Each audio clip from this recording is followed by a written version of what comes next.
ரைட்டில் வைக்கலாம்.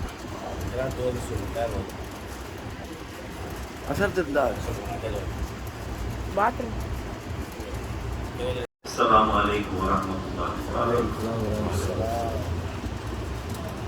अऊज़ु बिल्लाहि मिनश शैतानिर रजीम।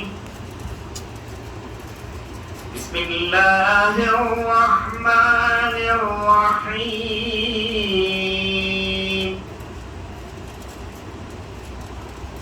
अल्हम्दुलिल्लाहि रब्बिल आलमीन। अर्रहमानिर रहीम।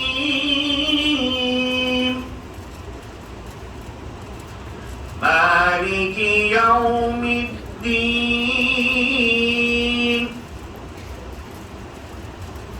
इय्याक नअबुदु व इय्याक नस्तईन।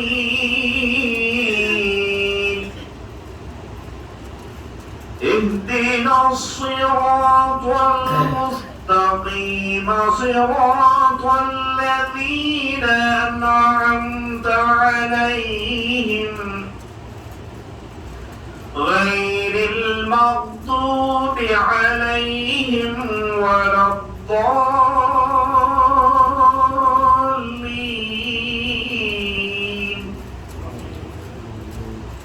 صدق الله العظيم.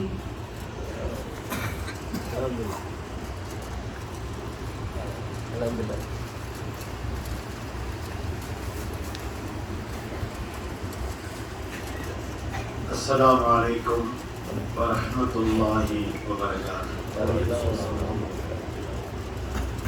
الحمد لله نحمده ونستعينه ونستغفره ونؤمن به ونتوكل عليه ونعوذ بالله من شرور أنفسنا ومن سيئات أعمالنا. من يهده الله فلا مضل له ومن يضلله فلا هادي له. ونشهد أن لا إله إلا الله وحده لا شريك له. ونشهد أن سيدنا نبينا مولانا محمدا عبده ورسوله أرسله بالحق بشيرا ونذيرا وداعيا إلى الله بإذنه وسراجا منيرا. أما بعد فقد قال الله تعالى عز وجل في كلامه القديم والفرقان المجيد. أعوذ بالله من الشيطان الرجيم. لقد جاءكم رسول من أنفسكم عزيز عليه ما عنتم حريص عليكم بالمؤمنين رؤوف رحيم. فإن تولوا فقل حسبي الله لا إله إلا هو عليه توكلت وهو رب العرش العظيم. صدق الله العلي العظيم. وقال نبينا صلى الله عليه وسلم لا يؤمن أحدكم حتى أكون أحب إليه من والده وولده والناس أجمعين. وكما قال عليه الصلاة والتسليم.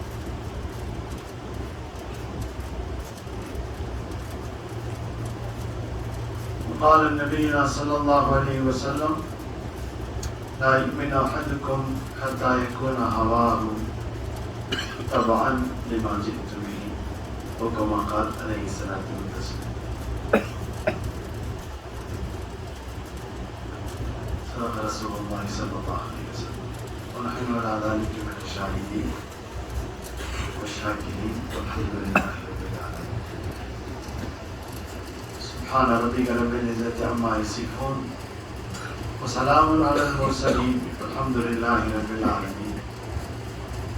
اللهم صل على سيدنا محمد وعلى آل سيدنا نبينا مولانا محمد مبارك وسلم فيها حرز الحماية لطف الوقاية عين العناية بركة الكفاية سر الولاية وافر العطايا وعلى آله وصحبه في كل أمر وغاية.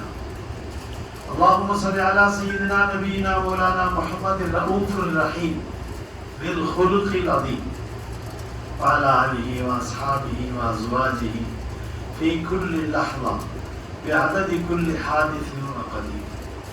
جزا الله عنا محمدا صلى الله عليه وسلم بالله وآله.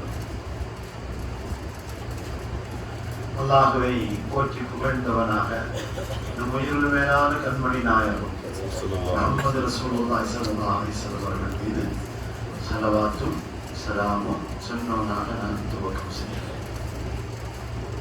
சங்கிக்கும் மரியாதைக்கும் உரிய உலமாக்களே, சங்கிலிருந்து அல்லாஹ்வின் விருந்தினர்களான ஹாஜிமார்களே, ஹாஜாக்களே, அல்ஹம்துலில்லாஹ், அல்லாஹ் அவன் தனிப்பெரும் கிருபையால் இந்த வருடத்தில் ஹஜ் செய்யக்கூடிய பாக்கியத்தை கொடுத்தார்.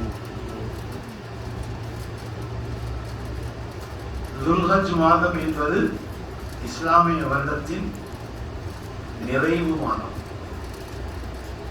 இப்பொழுது நாம் இருப்பது இஸ்லாமிய வருடத்தின் முதல் மாதம், முஹர்ரமுடைய மாதம். இங்கே இருப்பவர்களுக்கு நேற்றைய நாள் முதல் நாள், நம்முடைய ஊரிலே உள்ளவர்களுக்கு கிழக்காசிய நாடுகள் அத்தனையிலும் இன்றுதான் முதல் நாள். ஆக அல்ஹம்துலில்லாஹ், வருடத்தின் முதல் நாளிலே, மாதத்தின் முதல் நாட்களிலே ஒரு புனித பூமியில் இருக்கக்கூடிய பாக்கியம். எவ்வளவு பெரிய பாக்கியமா! நாம் திட்டமிட்டால் கூட கிடைக்காது. ஒரு முயற்சி பண்ணி நாம் இப்படி வரலாம் அப்படின்னு நினைத்தால் கூட கிடைக்காது. இது அல்லாஹ் கொடுத்த பெரிய பாக்கியம். உலகத்திலே எத்தனையோ பேருக்கு எதுவெல்லாம் கிடைக்கிறது, ஆனால் அதுவெல்லாம் சாதாரணமானதுதான்.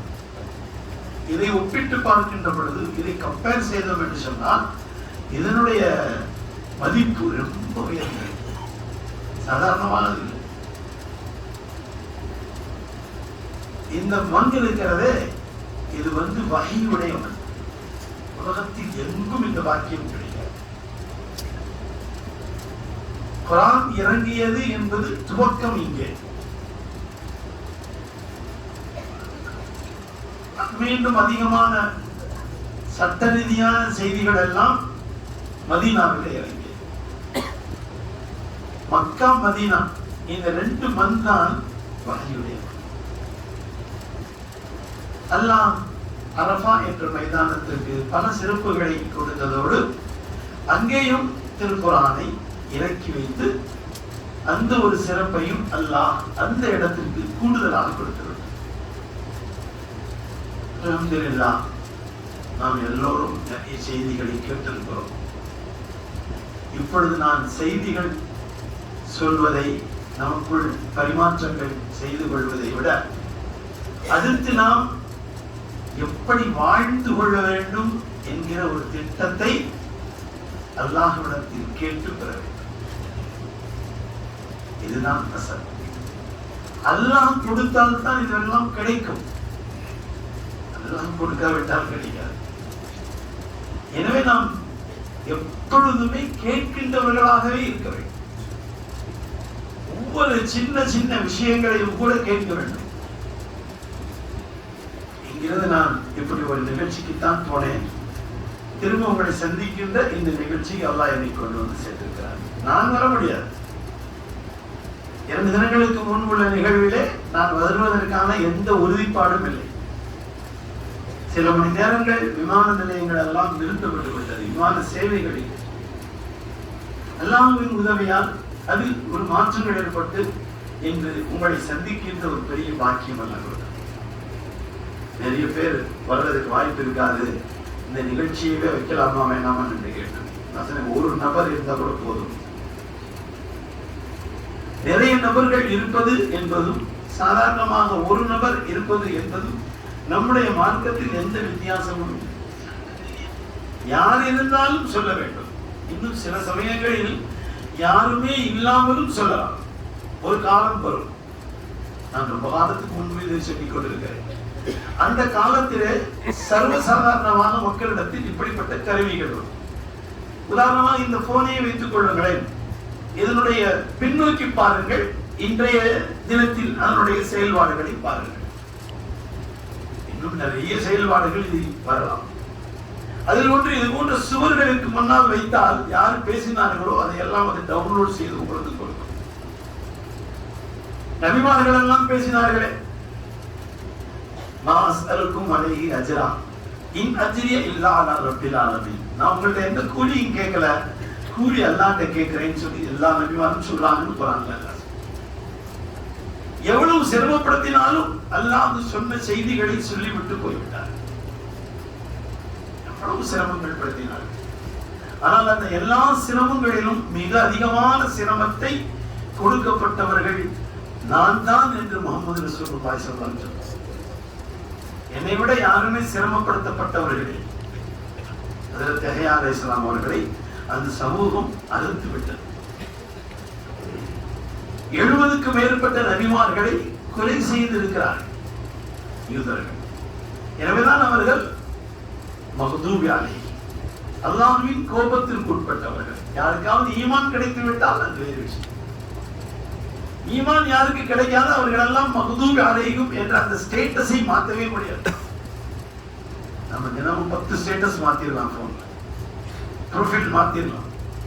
நான் இது மாற்ற முடியாது. மக்தூபி அலைஹிம் தான் அவர்கள், அல்லாஹ்வின் கோபத்திற்கு உட்பட்டவர்கள்.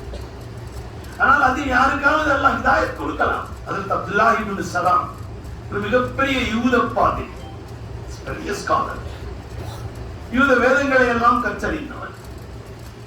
அல்லாஹ் குர்ஆனிலே சொல்லுகிறான், யூதர்கள் தங்களுக்கு சாதகமாக முஹம்மது ஸல்லல்லாஹு அலைஹி வஸல்லத்தினுடைய அடையாளங்கள் எல்லாம் அவர்கள் வேதத்தில் இருந்ததை மாற்றி விட்டார்கள்.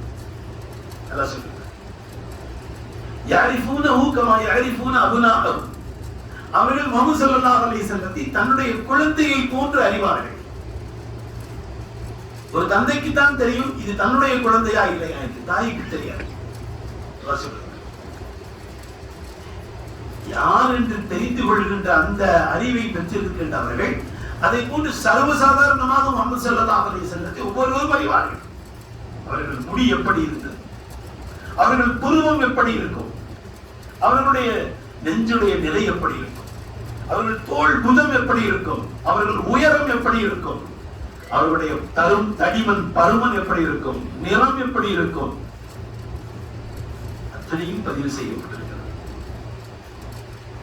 இது மட்டுமல்ல, அவர்களுக்கு யார் உற்ற தோழர்களாக இருப்பார்கள் எல்லாம் அவர்களுக்கு தெரியும். அதற்கு அப்துல்லாஹ் இப்னு சலாம் ரலியல்லாஹு அன்ஹு வந்து சொன்னாங்க, ஸல்லல்லாஹு அலைஹி வஸல்லம், யா ரசூலல்லாஹ், தங்கள் கைகளால் வேதத்தின் வரிகளை மாற்றினார்கள் எல்லாம் குர்ஆனில் சொல்லுகிறானே, அது நான் தான் யா ரசூலல்லாஹ் என்று அழுதார். நான் தான் உங்களுடைய இந்த சிறப்பான அடையாளங்களை எல்லாம் மாற்றினேன். எனக்கு மன்னிப்பு கிடைக்குமா?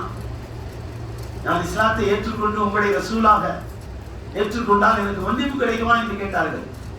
இது மாதிரி பல தருணங்களில் சொல்லி இருக்காங்க ஸல்லல்லாஹு அலைஹி வஸல்லம், அல் இஸ்லாமு தஹ்தீமு மா கப்லா. இஸ்லாத்துக்கு முன் செய்த அத்துணையும் இஸ்லாம் ஒன்றுமில்லாமல் ஆக்கிவிடும், மன்னிக்கப்பட்டுவிடும். அவர்கள் இஸ்லாத்திற்கு வந்தார்கள், மிகப்பெரிய யூத பாதிரி. அதற்கு பின்பு சஹாபி என்ற அந்த பெயர்களை பெற்றார். ஷாம் என்று சொல்லுகின்ற அந்த பிரதேசம் தான் அந்த காலத்தில் மிகப்பெரிய மார்க்கெட்டிங், ட்ரேடிங், விற்பது வாங்குவது என்பது அங்குதான். மதீனாவின் வழியாகத்தான் போக வேண்டும். எல்லோரும் செல்கின்ற வளமை இருக்கிறது. மக்காவிலிருந்து பெரும் பெரும் வியாபாரங்கள் அங்கே சென்று நடத்துவார்கள்.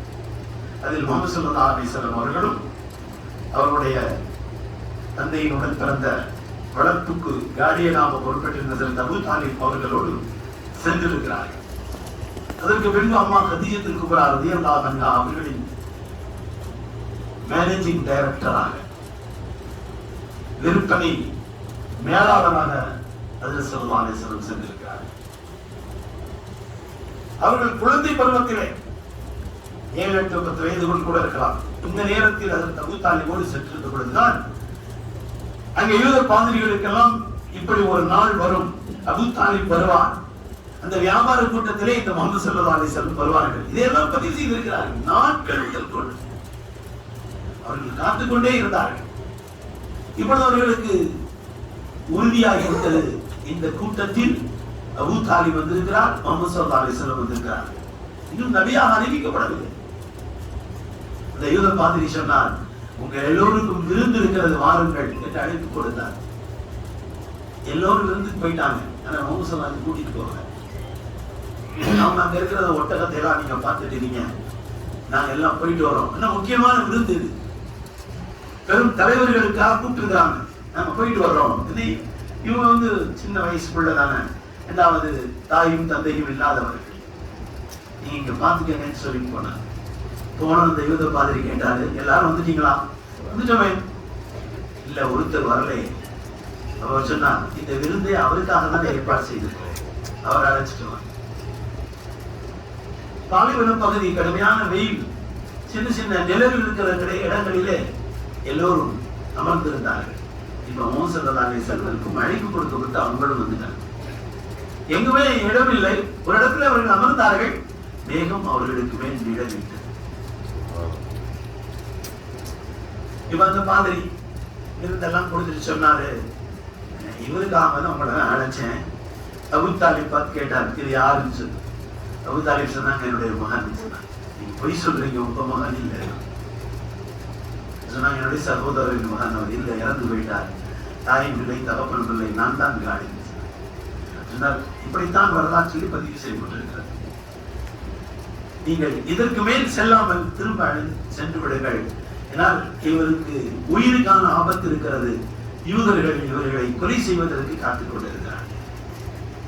ஏன்னா அவங்க அவங்களுடைய குடும்பத்துல, அதாவது இப்ராஹிம் பின் இஸ்ஹாக் பின் யாக்கூப், இப்ராஹிம் மகன் இஸ்ஹாக் அலைஹிஸ்ஸலாம், அவங்களுடைய மகன் யாக்கூப் அலைஹிஸ்ஸலாம், அவங்களுடைய மகன் யூசுப் அலைஹிஸ்ஸலாம், அதற்கு பின்னால் வருகின்ற அந்த தொடர்ச்சியிலே முஹம்மது ஸல்லல்லாஹு அலைஹி வஸல்லம் வருவார்கள் என்று ரொம்ப தைரியமாக இருந்தார்கள்.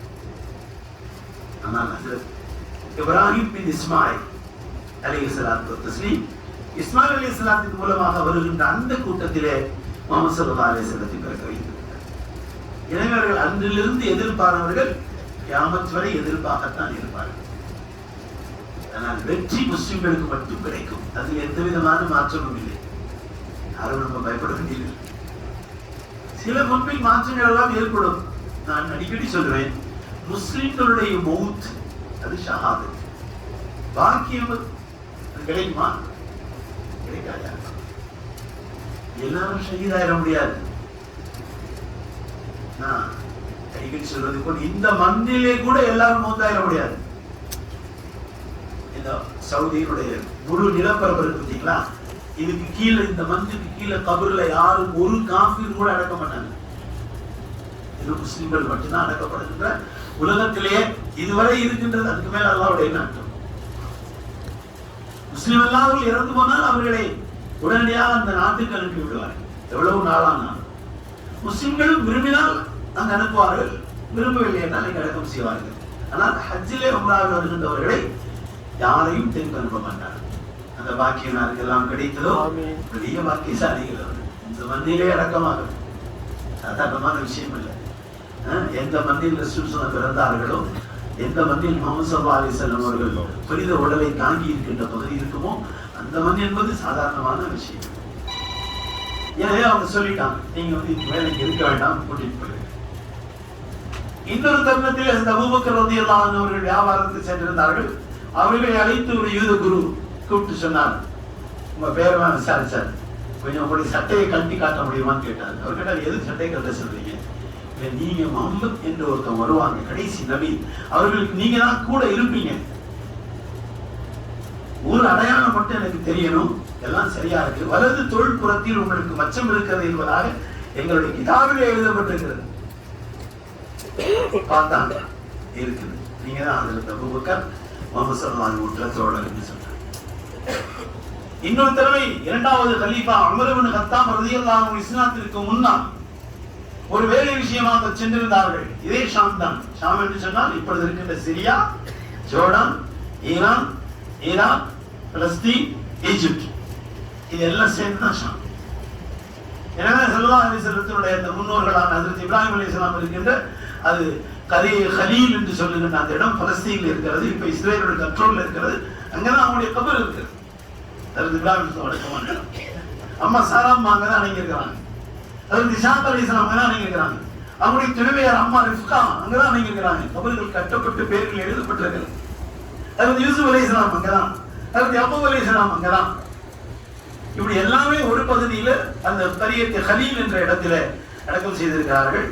எவ்வளவு விரோதம் இருந்தாலும் டூரிஸ்ட் என்று சொல்கின்ற பயணிகளை பார்ப்பதற்கு அனுமதிக்கிறார்கள். நான் 2 தடவை அங்கே சென்றிருந்தேன். அல்ஹம்துலில்லாஹ் எல்லாரையும் தியாகம் செய்யக்கூடிய அந்த பாக்கியத்தை அல்லாஹ் நமக்கு கொடுத்தார். இப்ப உமர் இப்னு கத்தாப் ரலியல்லாஹு அன்ஹு இதே மாதிரி ஷாம்ல ஒரு பகுதிக்கு போனாங்க வியாபாரத்திற்காக.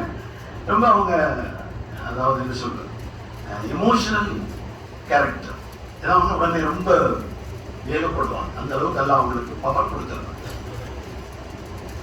ஒரு விதமான தவறு நடந்துச்சு, அவங்களுக்கு தாங்க முடியல, ஓங்கி அடிச்சாங்க, ஒருத்தர் மூத்த போயிட்டாரு.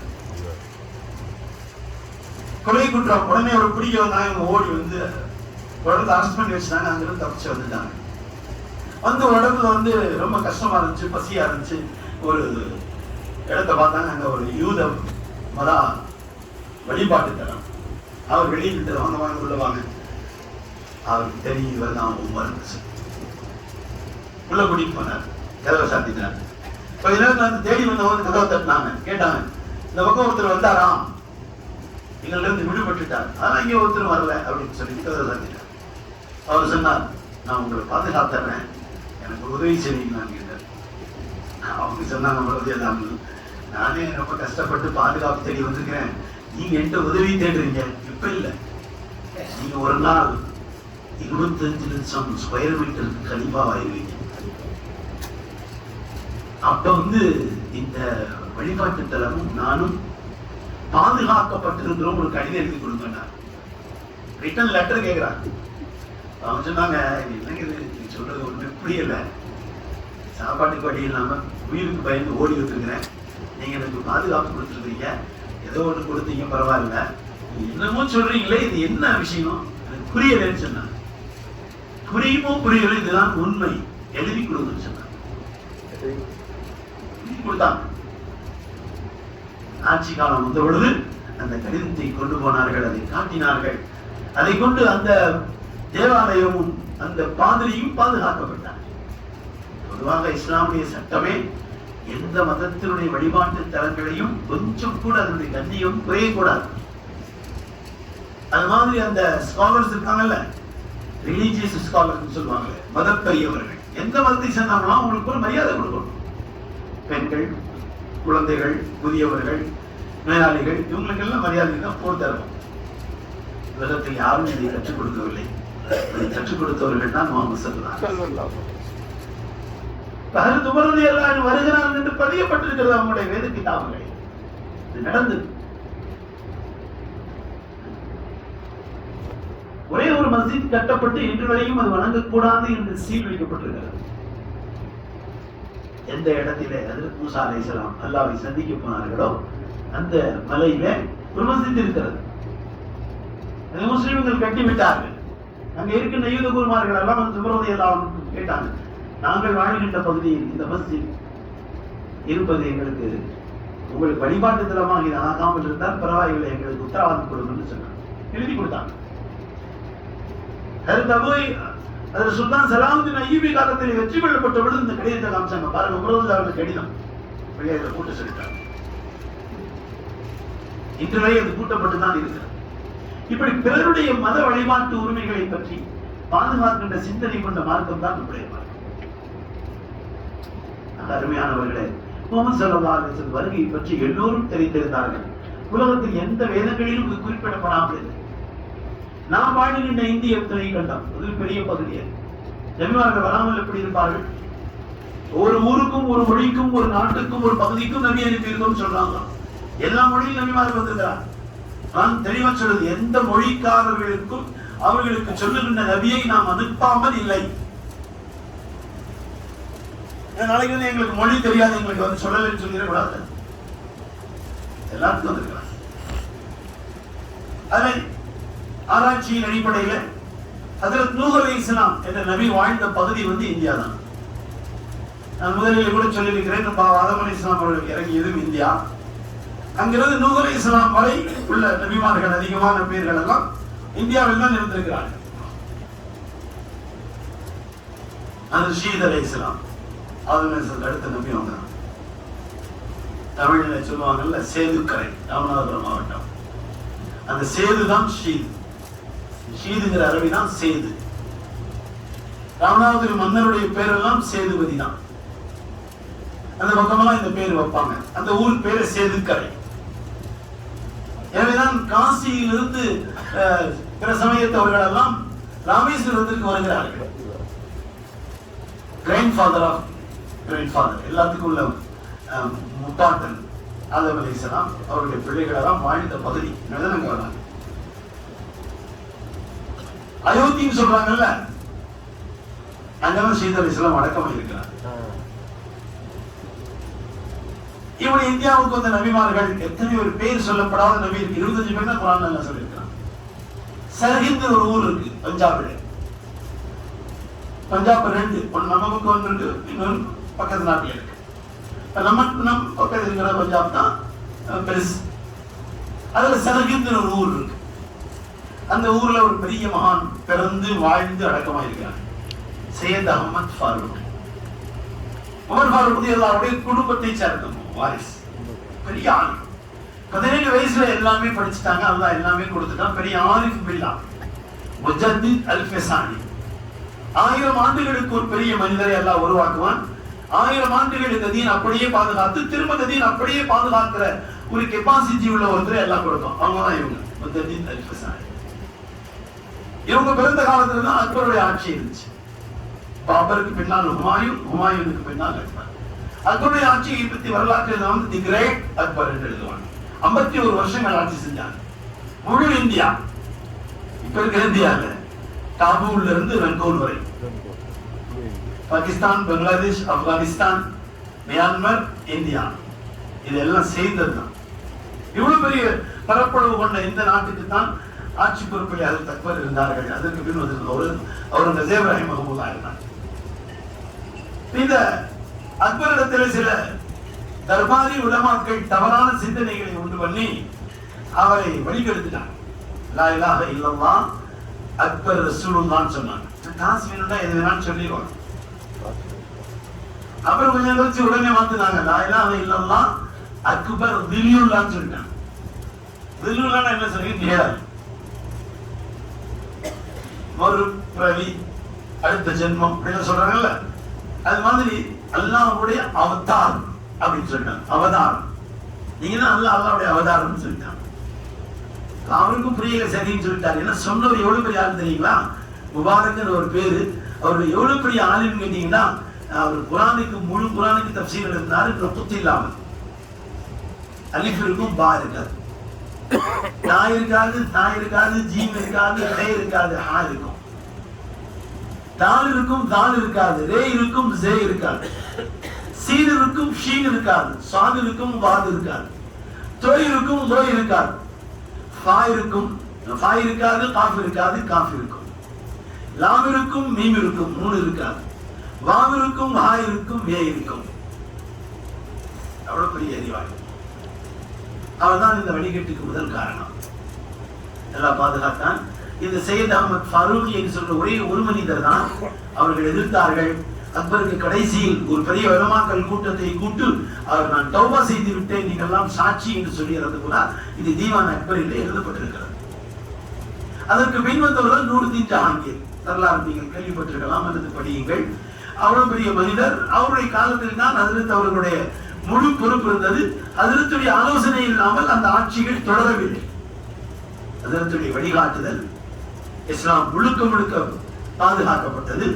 எல்லாம் தெரியலாம், பகதூர் ஷா வரை இஸ்லாம் பாதுகாக்கப்படுகிற நிலை இருந்தது. எல்லாம் ஒரு காலத்தில் சில காரணங்களால் சில மாற்றங்களை கொடுத்து விடுவார்.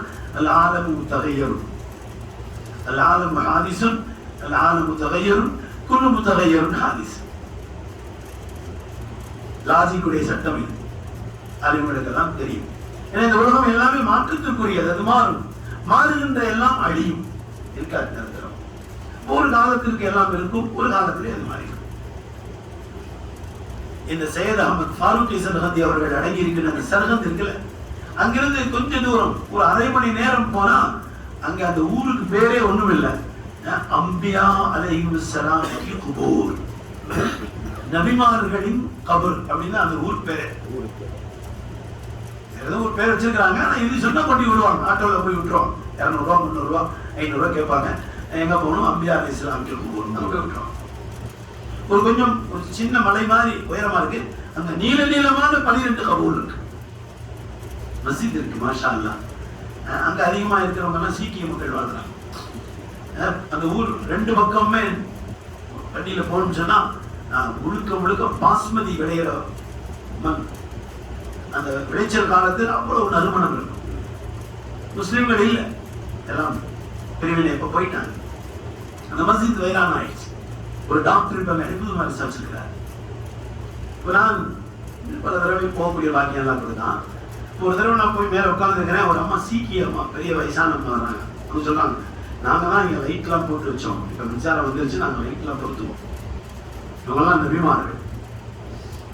அப்ப நபிமார்கள் இவ்வளவு நீளமான கபர் வச்சு யாரும் பொய்யெல்லாம் சொல்ல முடியாதுல்ல. இந்தியாவிலே பல பகுதிகளில் நபிமார்கள் வாழ்ந்திருக்கிறார்கள் பல வழிகளில். இதே மாதிரியாக நம்முடைய பக்கத்து நாட்டிலும் ஒரு பகுதி இருக்குன்னு சொல்றாங்க, அங்கேயும் நபிமார்கள் இருந்திருக்கிறார். ஒரே நாடு தான் நம்ம எல்லாம். ஹஜ்ரத் நூஹ் அலைஹிஸ்ஸலாம் இருந்ததற்கான ஆதாரம் நிறைய இருக்கிறது தமிழ்நாட்டில்.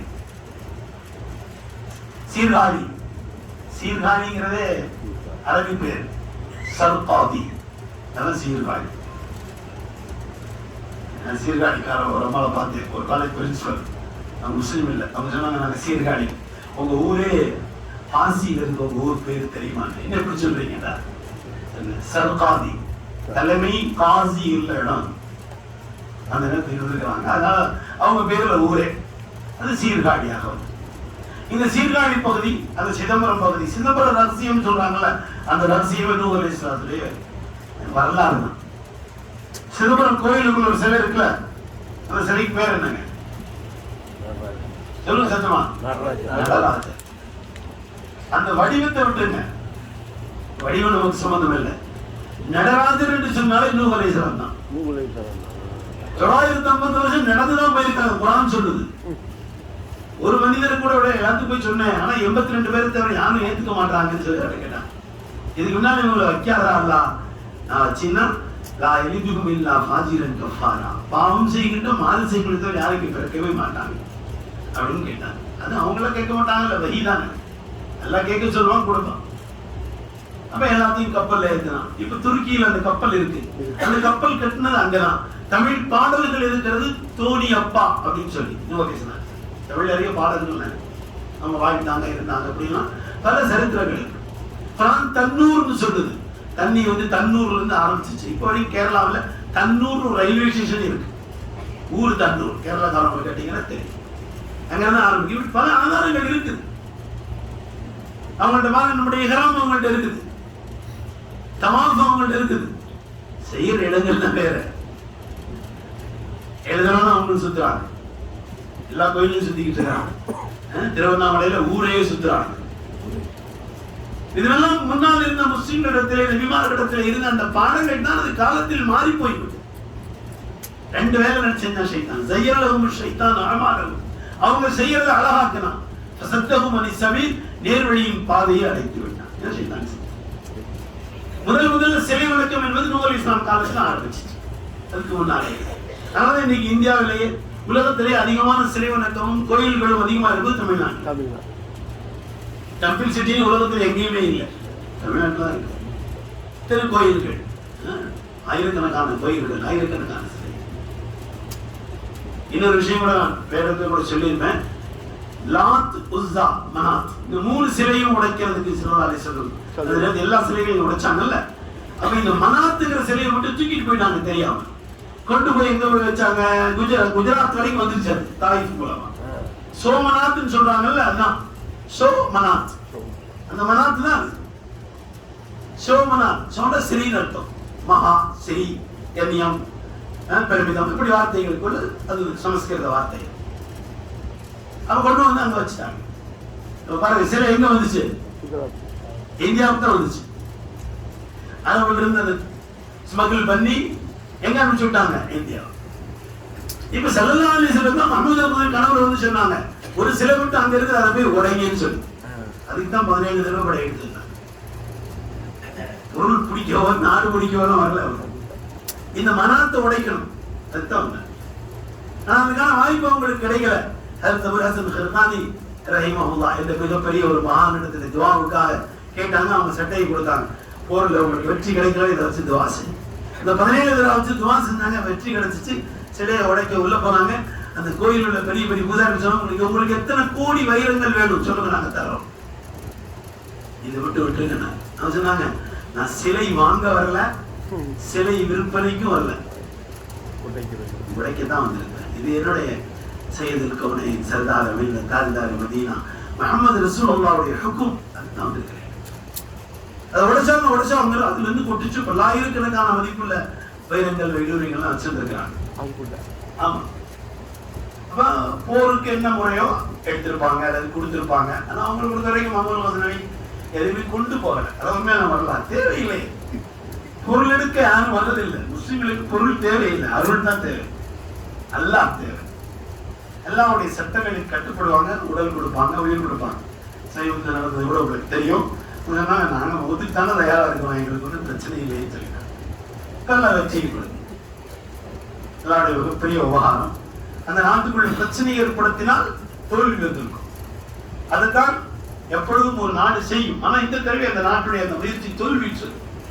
அங்க இருக்கின்ற எல்லோரும் ஒன்றுபட்டு விட்டார்கள். எல்லாருடைய உதவி. இப்போ நம்ம ஒன்று சேர்த்துணும், யாரும் ஒன்று செய்ய முடியாது. இந்தியாவில் இருக்கிற எல்லாரும் ஒன்று செய்யணும்னு வச்சுக்கோங்க, ஒன்றுமே செய்ய முடியாது. நம்ம ஒன்று சேரல. ஒரு ஊரே ஒன்று சேரல, ஒரு மகல்லா ஒன்று சேரல, ஒரு வீடு ஒன்று சேரலையே. எத்தனை கணவன் மனைவிக்கு துரோகம் செய்யறாங்க, எத்தனை மனைவி கணவனுக்கு துரோகம் செய்யறாங்க, எத்தனை பெற்றோர்கள் பிள்ளைகளுக்கு துரோகம் செய்யறாங்க, எத்தனை பிள்ளைகள் பெற்றோர்களுக்கு துரோகம் செய்யறாங்க. இதெல்லாம் நம்ம மாத்தணும்ல, என்ன பிரயோஜனம்? அருமையான பெரியவர்களே, அல்லாஹ்வுடைய மிகப்பெரிய கிருபை நமக்கெல்லாம் இந்த மண்ணிலே வருகின்ற பாக்கியம் கொடுக்கலாம். இப்ப திரும்ப நாம இங்க இருந்து புறப்பட்டு போக போறோம். எங்க போறோம் சொல்லலாம்? சொல்லுங்க சத்தமா. சாதாரணமான இடம் இல்லை. மதீனான்னு ஒண்ணு இருக்குங்கிறது வரலாற்றுல முன்னிருந்தே இருக்கு. எவனுடைய அரசன் அந்த வழியா வர்றாங்க. வருகின்ற பொழுது அவங்க கூட ஆலிம்களுடைய ஒரு கூட்டம் இருந்துச்சு. 500 பேர் இருந்தாங்க. மதீனாவுடைய பழைய பெயர் யஸ்ரிப். அங்க தங்கிட்டாங்க. அவங்க எல்லாரும் போய் ஒரு ரெக்வெஸ்ட் வச்சாங்க மன்னர்கிட்ட, நாங்க இங்கே இருந்துக்கிறோம், இந்த ஊர்ல தான் முஹம்மது ஸல்லல்லாஹு அலைஹி வஸல்லம் கடைசி நபி வர்றாங்கன்னு இருக்கு, மக்காவோட பிறகு இங்க வந்துருவாங்க, நாங்க இங்க இருக்க ஆசைப்படுறோம். அதுல சிலருக்கு இருப்பதற்கு அனுமதி கொடுத்து ஒரு பட்டயம் எழுதி கொடுத்தாங்க. யாரு சந்திப்பீங்களோ அவங்க அந்த நபிக்கு சலாம் சொல்லுங்க, நான் அவங்களை ஏத்துக்கிட்டேன்னு சொல்லுங்க எழுதி கொடுத்தாங்க. இப்ப அதை வச்சிருக்காங்க. வாழ வேண்டிய வாழையா அது இருக்கு. இப்ப எவ்வளவு காலத்திற்கு முன்பு அவங்க இருக்கிறாங்க. அவங்கதான் அன்சாரிகள். அவுஸ் ஹஸ்ரத் என்ற 2 குடும்பம், 2 கோத்திரம், 2 ஃபேமிலி. அவங்களுக்குள்ள நிறைய கருத்து வேற்றுமைகள் காலங்காலமா சண்டை நடந்துகிட்டே இருக்கும். அந்த சண்டையை இல்லாமல் ஆக்கியதே இஸ்லாம். வரலாற்றில் எப்படியும் ஒரு தகவல் இருக்கிறது. உலக பரிணாம மாற்றத்திலே நூஹ் அலைஹிஸ்ஸலாம் வெள்ளத்துக்கு பின்பு ஒரு பெரிய மாற்றம் ஏற்பட்டுச்சு. லெமூரியா கண்டம் என்பது அப்படியே அதுவே மாறுச்சு. அதுல உள்ள தமிழ் பேசக்கூடிய தமிழ்நாட்டுக்காரவங்க தான் மதீனாவில் வந்து தங்கின அன்சாரிகளின் முன்னோர்கள். இதெல்லாம் செலிபிரிட்டி செய்தி தான். ஆதாரமெல்லாம் கேட்கக்கூடாது. இருக்கலாம், இல்லாமல் கூட இருக்கலாம். அந்த குடும்பத்தில் வந்து வந்தவங்க தான் கடைசி அபூ அய்யூப் அன்சாரி ரலியல்லாஹு அன்ஹு. அவங்கள்ட்ட தான் இந்த பட்டயம் இருந்துச்சு. இப்ப ரசூல் ஸல்லல்லாஹு அலைஹி வஸல்லம் மக்காவிலே 13 வருஷங்கள் கடும் தொல்லைகளுக்கு ஆளாக்கப்பட்டாங்க. பதில் சொல்லக்கூடாத துன்பங்கள். ஏன் கேட்கக்கூடாது, திரும்பியும் ஒன்றும் செய்யக்கூடாது. இப்ப இதெல்லாம் முடிஞ்சு இப்ப அல்லாஹ் சொன்னா 8 வருஷத்துக்கு முன்னாடியே சொல்லிட்டான், நீங்க மக்காவில இருந்து மதீனாவுக்கு போயிடலாம், ஆனா என்னைக்கு போகணும்னு சொல்றேன். 8 வருஷமா ஒரே ஒருத்தர் கதவுக்கு தாப்பாலே போடல. அவர் பேரு தான் அபூபக்கர் சித்தீக் ரலியல்லாஹு அன்ஹு. யாராவது இருப்பாங்களா? எப்ப வேணாலும் வருவாங்க ஸல்லல்லாஹு உடனே நான் போகணும். அதனால அந்த அபூபக்கர் சித்தீக் இணையா உலகத்தில் ஒரு மனிதன் பிறக்க முடியாது. அல்லாஹ் வஹ்தஹு லா ஷரீக லஹு, அவனுக்கு இணை இல்லை. ரசூலுல்லாஹ் வஹ்தஹு லா ஷரீக லஹு ரிசாலத்துல நம்மள வேற யார் ரசூலா வர முடியாது. அது அபூபக்கரும் வஹ்தஹு லா ஷரீக லஹு, முஹப்பத்தே ரசூல், இஸ்க ரசூல் ஸல்லல்லாஹு அலைஹி வஸல்லம் வைத்திருந்த அன்புக்கு நிகரா உலகத்துல வரலாற்று ஒரு மனிதரை பார்க்கவே முடியாது. 8 வருஷம் கதவு தான் போடல. அஸ்மாமா இருக்காங்க, ஆயிஷாமா இருக்காங்க, வயது வந்த தகப்பனார் இருக்கிறாங்க, மனைவி எல்லாம் இருக்கிறாங்க. ரசூல் ஸல்லல்லாஹு கூட போவதற்கு தான் தயாரா. அது எப்படிப்பட்ட தருணம்? உயிர் போவதற்கான 99% வாய்ப்பு இருக்கிற பயணம். அது சொன்னாங்க ரலியல்லாஹு அன்ஹு, அபூபக்கர் எனக்கு ஒரு உதவி செய்றீங்களா? நீங்க ரசூலுல்லாஹ் கூட புறப்பட்டு போனீங்கல்ல மக்காவில இருந்து மதீனாவுக்கு, அந்த ஒரு இரவுடைய நன்மையை கொடுத்துட்டா வாழ்க்கையெல்லாம் நான் செய்த நன்மையை உங்களுக்கு கொடுத்துறேன்னு சொன்னேன். அந்த ஒரு இரவுக்கு அவ்வளவு பெரிய போவார். எதிரிகள் எப்படியாவது இவர்களை ஏதாவது செய்து விட வேண்டும் என்று முயற்சித்தார்கள். நான் தோற்று போனார். எந்த அல்லாஹ் முஹம்மது ஸல்லல்லாஹு அலைஹி பாதுகாப்பாக மதீனாவுக்கு கொண்டு போய் சேர்த்தானோ அந்த அல்லாஹ் இப்பவும் இருக்கிறார். அதே அல்லாஹ் நம்மையும் பாதுகாப்பான். குகைக்குள் இருக்கிறார்கள். மாற்று வழியில் சென்று இந்த மக்காவில் இருக்க பக்கத்து குகைதான் சவுர் குகை. நீங்கள் பார்த்திருப்பீங்க. ஹிரா குகையில ஏறி இருக்கலாம், சவுர் குகையில ஏறுறது ரொம்ப கஷ்டம், அதை விட கடினம். யார் ஏறி இருந்தீங்கன்னா பெரிய பாக்கியம். அந்த குகைக்குள் தான் அதில் சவால் இருந்தார்கள். அங்கதான் அம்மா அஸ்மா கொண்டு போய் பால் கொடுத்துட்டு வந்தாங்க. எவ்வளவு தைரியம் வந்து அபூஜஹல் கடுமையாக அடித்தான். செய்தி வந்துருச்சு. அஸ்மாவுக்கு கண்டிப்பா தெரியும் எங்க இருக்கிறாங்க முஹம்மது அபூபக்கரும் ஸல்லல்லாஹு அலைஹி வஸல்லம் ரலியல்லாஹு அன்ஹு. எவ்வளவு அடிச்சு உண்மையை சொல்லலாம். இருக்கிறாங்கன்னு தெரியும், எங்க இருக்கிறாங்கன்னு சொல்ல முடியாதுன்னு சொன்ன எவ்வளவு தைரியம் பாருங்க. ஒண்ணும் செய்ய முடியல. அதுக்கு மேல கடுமையானுச்சு. அடியெல்லாம் வாங்கினார்கள், உண்மையை சொல்லவில்லையோ. குகைக்கு மேல ஏறிட்டாங்க எதிரிகள். மேல இருந்து பேசுறாங்க, கேக்குது சத்தம். 100 சிகப்பு ஒட்டகம் முஹம்மது ஸல்லல்லாஹு அலைஹி வஸல்லம் அவர்கள் எல்லாம் பாதுகாக்க வேண்டும். அவருடைய தலை கொண்டு வந்து கொடுத்தா போதும், உயிரோடு பிடிக்க முடியாது. என்ன செல்ல வந்து ஒன்று செய்ய முடியும். எல்லாம் அவர்களை பாதுகாக்கணும். சுராத்தாண்டு ஒருத்தர் அவர் மட்டும் கண்டுபிடிச்சு வெளியில வந்துடுறார். நடந்து போறாங்க ஸல்லல்லாஹு அலைஹி வஸல்லம் அபூபக்கரும். ஒட்டகம் இருக்குது. அவர் முன்னால வந்துட்டார். ஸல்லல்லாஹு அலைஹி வஸல்லம் சொன்னாங்க, பூமியை பிடிச்சிருந்துச்சு, சிராக்காவை கரங்கால் வரைக்கும் பிடிச்சதுன்னு சொன்னாரு. நீ மன்னிச்சிருக்க முஹம்மது, பொருள் ஆசையில் இப்படி செஞ்சுட்டேன் விட்டுட்டாங்க. திரும்ப முன்னோக்கி வந்தார். திரும்ப சொன்னார். 3வது தடவை முழுமையாக மன்னிப்பு பெற்றார். அவர் தான் சொன்னார், எனக்கு ஏதாவது ஒரு சுப செய்தி சொல்லுங்கள். ஒரு நாள் பாரசீக நாட்டுடைய பொருள்கள் எல்லாம் வந்து குவிகின்ற பொழுது அங்கே கையில் போடப்பட்டிருந்த ஒரு பிரமாண்டமான விலை உயர்ந்த ஒரு கை காப்பை உங்களுக்கு கொடுக்கும்படி சொல்லுகிறேன்னு சொன்னார். சிராக்கா இஸ்லாத்துக்கு வந்தாங்க. சஹாபி ரசூலுல்லாஹ் அந்தஸ்து பெற்றாங்க. அதை வாங்கிட்டாங்க. அருமையானவர்களே, ஸல்லல்லாஹு அலைஹி வஸல்லம் அவர்கள் எல்லாம் பாதுகாத்தார். உலகத்தில் உள்ள எல்லாமே பாதுகாப்புக்காக தயாராக இருக்கிறது. அல்லாஹ் நினைத்தால் வழக்குமார்களுடைய ஒரு பிரமாண்டமான ஒரு கூட்டத்தை இறக்கி பாதுகாப்பு செஞ்சிருக்கான். செய்யல. அல்ல ஜின்களுக்கும் நபியா ஸல்லல்லாஹு அவங்களை இறக்கி வந்து நிக்க வச்சிருக்கலாம். எதுவுமே செய்யல. அல்லாஹ் என்ன செய்யலாம்? சாதாரணமான உங்களுக்கு பொறுப்பு கொடுத்தான். மகனுக்கு எல்லாமே கேட்குது. சிங்கம் கேட்குது, புலி கேட்குது, கரடி கேட்குது, குதிரை கேட்குது, நாய் கேட்குது, எல்லாமே கேட்டுச்சு. யாருக்கும் கொடுக்கல. என்ன செஞ்சாலாம்? இன்ன அவ்ஹனல் புயூத்தி லபைத்தில் அன்கபூத். ரொம்ப பலகீனமானது ஸ்பைடர் நெட், சிலந்தி வரை. ஒரு காத்து சிலந்திக்கு சொன்னா நீ வாசல்ல போய் வெள்ளப்பேன். 2 காட்டு புறாவுக்கு சொன்னா நீ முட்டை போட்டு அங்க நின்றுக்க. இவ்வளவுதான் அல்லாஹ்வுடைய பாதுகாப்பு. இரும்பு கேட்டுலாம் எல்லாம் போடல. மலக்குமார்களை நிறுத்தல. அல்லாஹ் சாதாரணமானவர்களை கொண்டு பாதுகாக்கின்ற சக்தி உள்ளவன். அல்லாஹ் குல்லி ஷைஇன் கதீர். மேல இருந்து பேசுறாங்க, சத்தம் கேட்குது. குனிஞ்சு பார்த்தாங்கன்னா தெரியும். அதாவது அவங்க சொன்னாங்க, மேல பேசுறாங்க. வசன லா தஹ்சன் இன்னல்லாஹ மஅனா. அல்லாஹ் நம்ம கூட இருக்கான். நீங்க ஏன் பயப்படுறீங்க? குகையில் இருக்கின்ற 2ஆம் அவர் குர்ஆன் சொல்லுது. அந்த அபூபக்கருக்கு கொடுத்த சிறப்பு பெற்றார்.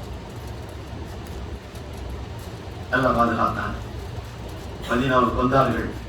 23 வருஷத்தில் இந்த உலகத்திற்கு தேவையான எல்லாம் கொடுத்து விட்டு சென்றிருக்கிறார்.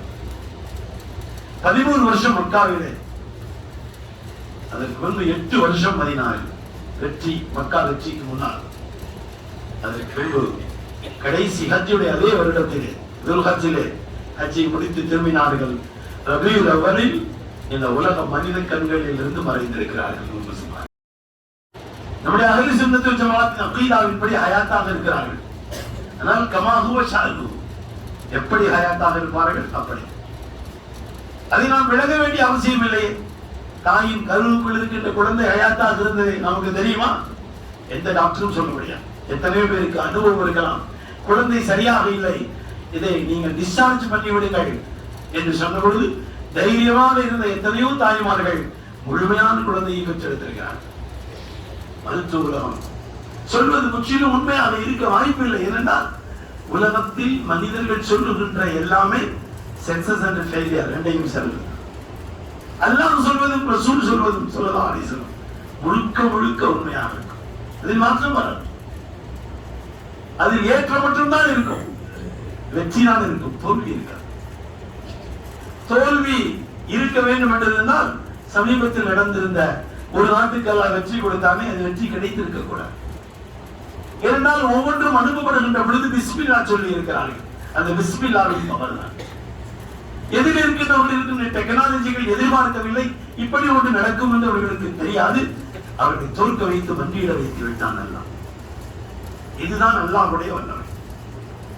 அந்த அல்லாஹ் இப்பொழுதும் இருக்கிறான். அந்த ரசூல் ஸல்லல்லாஹு அலைஹி வஸல்லம் வாழ்ந்த மதீனாவுக்கு தான் இப்பொழுது நாம் போக போகிறோம். உலகத்தின் வெற்றி உள்ள வாழ்க்கை முஹம்மது ஸல்லல்லாஹு அலைஹி வஸல்லம் வாழ்க்கை. அந்த வாழ்க்கையெல்லாம் பின்பற்றலாமா? முழுமையா பின்பற்றலாமா? கோபம் வருகின்ற நேரத்தில் அந்த வாழ்க்கையை பின்பற்றலாமா? கோபம் இல்லாம ஆயிரும். பொய் சொல்ல வேண்டிய நேரம் வரும்போது பொய் சொல்லாம ஆயிரலாமா? சத்தமா சொல்லுங்க. பேரெல்லாம் எழுத மாட்டேன், எழுதுறவங்க வேற எழுதிட்டு இருக்காங்க, ரெக்கார்ட் ஆயிட்டு இருக்கு.